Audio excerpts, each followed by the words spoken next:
first thing I'm going to do now that that piece of plywood covers my hole is take my drill bit and just re-drill these holes.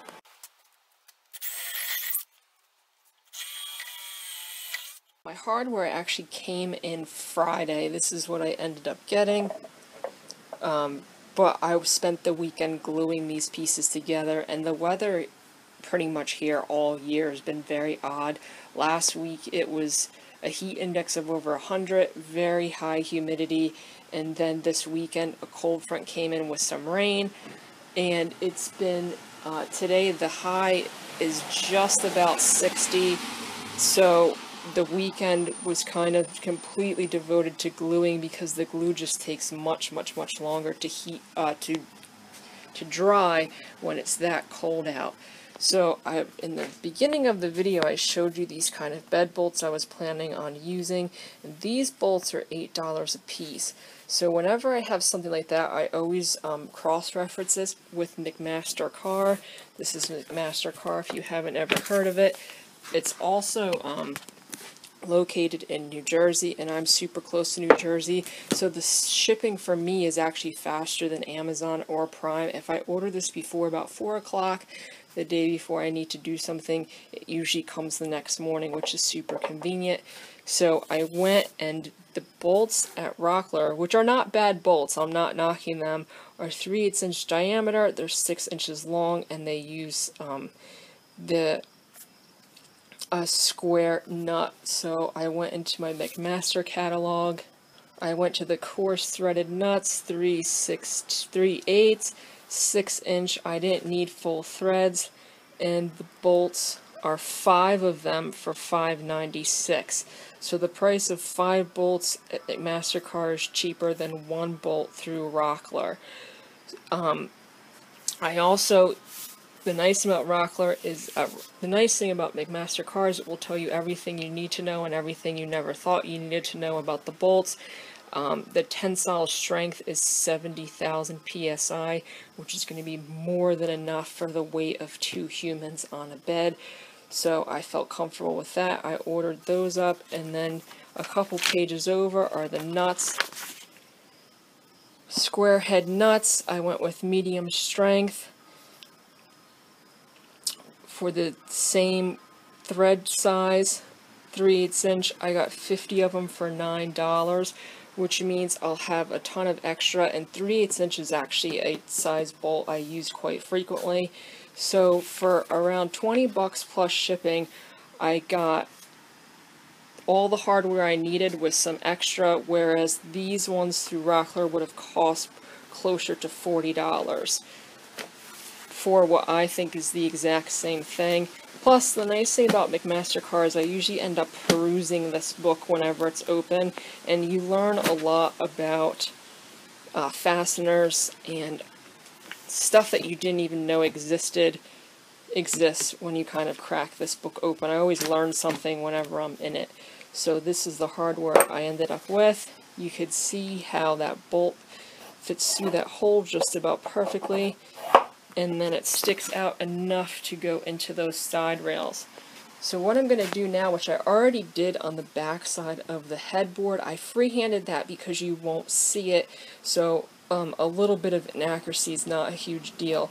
But on this one, I think I'm going to spend the time to clamp this into my drill press, and I have a 3/4 inch hole saw bit that I will drill out the outside of this hole. So the head of this bolt will be recessed, and I could put a plug in there. Now if you have a 3/4 inch Forstner bit, the only way that works well is to pre-drill it beforehand. So order of operations, I didn't have the bolts, I didn't know the size of the heads, which is why I did it this way, but if you have your hardware on hand, you can drill your counter bore first, and then your hole. Once that's done, I'm going to put the veneer on the bottom, and the veneer I'm using are I had these strips left over from all the stuff I cut that worked out to be just thick enough to make the veneer. If not, you can make veneer on your table saw or buy veneer. I think it's just cheaper to use what I already have. I'll glue that on the bottom, and then the next big task for today is going to be aligning these bolts and sending them through my side rails.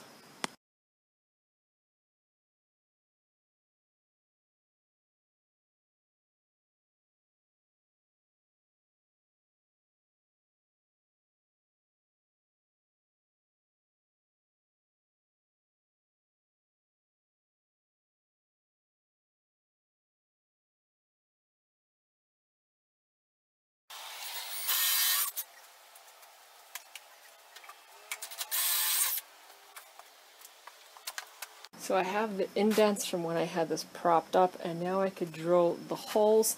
Now you're going to want these holes to go as parallel to these two surfaces as well as parallel to these two side surfaces, so basically level into this piece as much as possible. If it's a little off, it's not going to make that big of a difference, but you want it as straight as possible, and since these are so long, you can't prop them up on a drill press. So what I have is a corded drill with a bullseye level on the back. This bullseye level, when that little dot bubble lines up in that black circle, you know it's level and on all planes. So I have these propped up in my table saw so that they can't really move, and I could get a good stance and be able to look at them. And I'm going to use this drill and a pilot bit first to just get that hole started, and I'm just going to try and keep it as level as possible.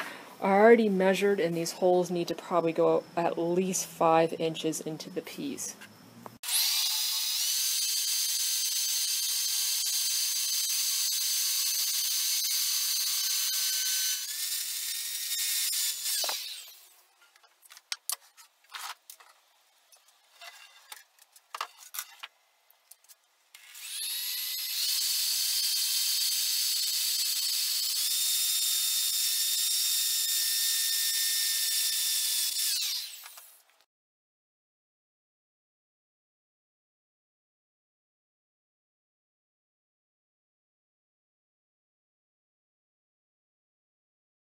Probably noticed I moved these back to my table saw, and that is because, pure idiot moment, that bullseye level doesn't work unless it's being referenced off a level surface, which is my table saw. But you could see probably a little bit in the camera that with that drill bit in there, that bubble is almost perfect on all of them. So it ended up working out that way regardless. So I went and marked how much of that bolt is going to be covered by the leg, and then I stuck it in my hole. And you could see I'm off by probably about 1/2 of an inch. So what I'm going to do is mark this up here, and I'll just have to make my mortise longer. As long as the bulk of this is in that hole, I'll be fine, and I'll just make my mortise a little bit longer.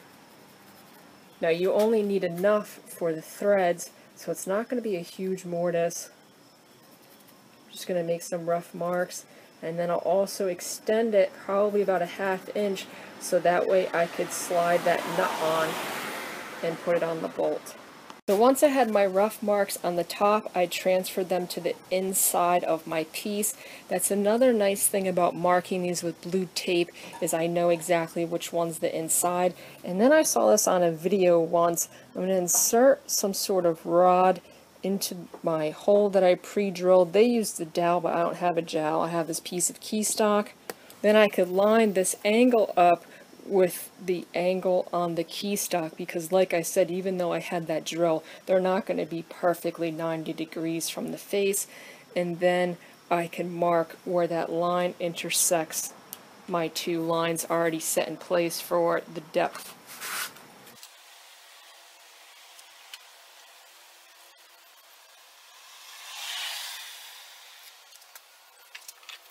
In order to decide how much to notch this out, I laid my nut about in the center, and then I took the wrench I'm going to be using and put it on there as well. Then I gave myself a little bit of leeway, and I set my depth on here, and now I can mark each piece on both sides, since this is in the center where I'm going to make those grooves.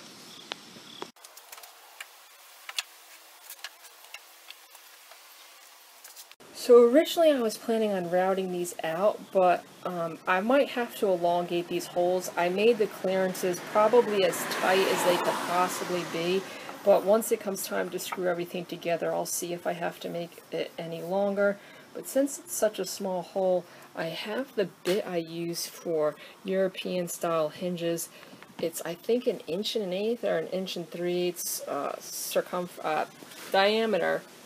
So I'm just going to drill 2 holes in here and clean up the edges with some chisels. It'll be much faster than setting up my router and making a jig for these mortises. So I'm going to do that, and I'm going down about 1 inch, and the reason for that is this wood's 1 3/8 inches. The bottom of my hole is centered at 3/4, and since the bolt right here needs about 1 inch to turn, I added 1/4 inch past that 3/4, and that left me with 1 inch. So if that is centered there, it should make it. So then I just put a piece of tape on my bit so I know how deep to go. So with my hole, since this is a square, the longest part is going to be when it's shaped like a triangle, and that goes about a little bit past that hole, which equals about 1 inch. So I'm going to go 1 inch down.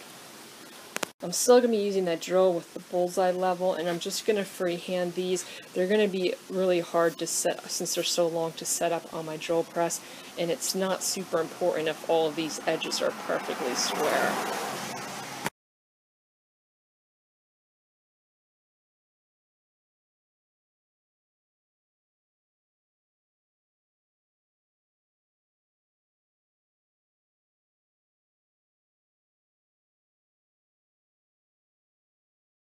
This is as far as I got hand cutting that mortise before I realized it was going to be a huge waste of time. I can make a simple jig in probably 10 to 15 minutes and cut them all and make them identical. So I put a bushing in my DeWalt router, and that bushing will follow the pattern that I make so that it doesn't cut into my piece. And I have an upcut spiral bit in there. And when you use something like this, you can't cut 1 inch all at once. You're going to have to kind of do it incrementally, so I could set the depth on there, accounting for the thickness of my jig, and get it done. And then I just made a very simple jig by cannibalizing the jig I had for my mortises for my drill press.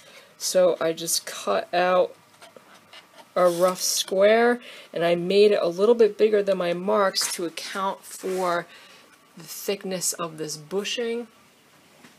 And then I just screwed these 2 edges on here so that it can't move back and forth. Before I start doing this, I'll probably put a clamp here so it can't move this way, and I'll just use that bit and run it around and trace this until I'm down to my depth I need. And then the nice thing about this is I could transfer it to the next one because these are the same size, and cut the next one. This is the part where I don't use these bushings a lot, and I forgot that your template has to be thick enough to allow for the thickness of the little nipple that sticks out the bottom of your router. Since mine was only 1/4 inch, this can't sit flat on the wood and it wouldn't have cut it. So I raised up the whole thing with some shims and tacked it in place. It should be good, and after a couple passes I could remove the shims and just cut it regularly. But ideally you would start with something that's probably 1/2 inch thick in order to not have to do this.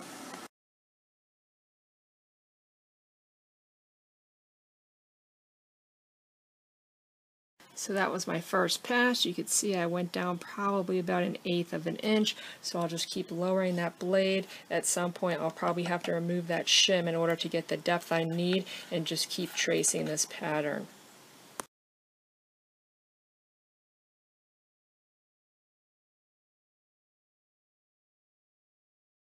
The notch, the big mortise I ended up with, and I tested that bolt in there by seeing if I could get that nut on with this size hole.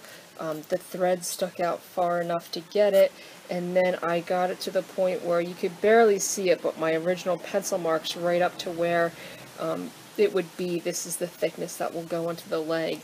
So feeling pretty good about this, and I can now just move this to the other 3 edges, and now that the depth and everything is set and the jig is made, things go pretty quick. Now, one of the main reasons you want to make sure you get these nice 6-inch long bolts is, take that off. You can see that that's a pretty big notch, and it goes at more than halfway through this solid piece. So if this notch was here, eventually you would probably get some sort of stressed crack or even a full break towards your tenon. by setting it farther back into the piece.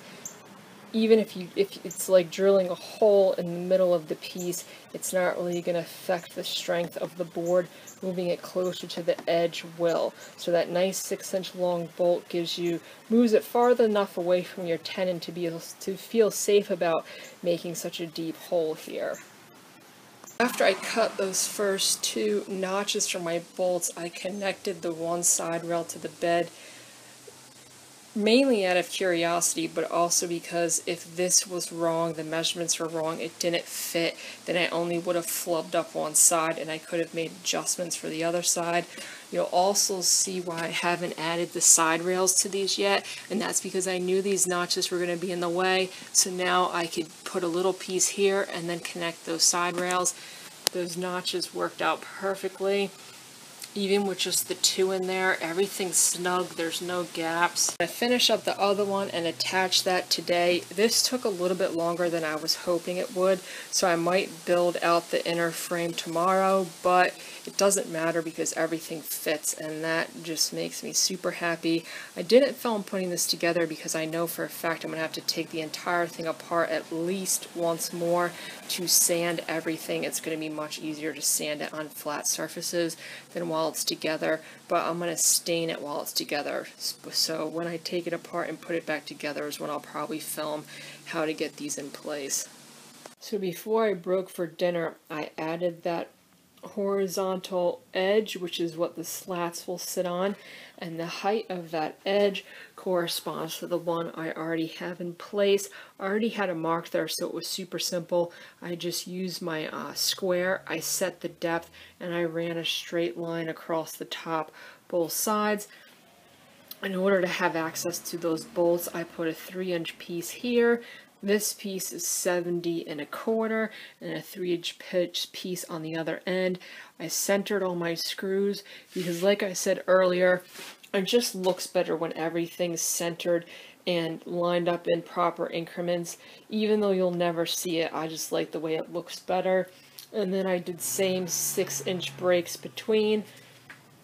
I'm going to do the exact same thing for this side before I call it a day, because then I could come out here tomorrow, put those slats on real quick and add my center brace, and then this is all ready for sanding. So you can faintly see that line I have. So I'm just going to cut those pieces and attach them with screws.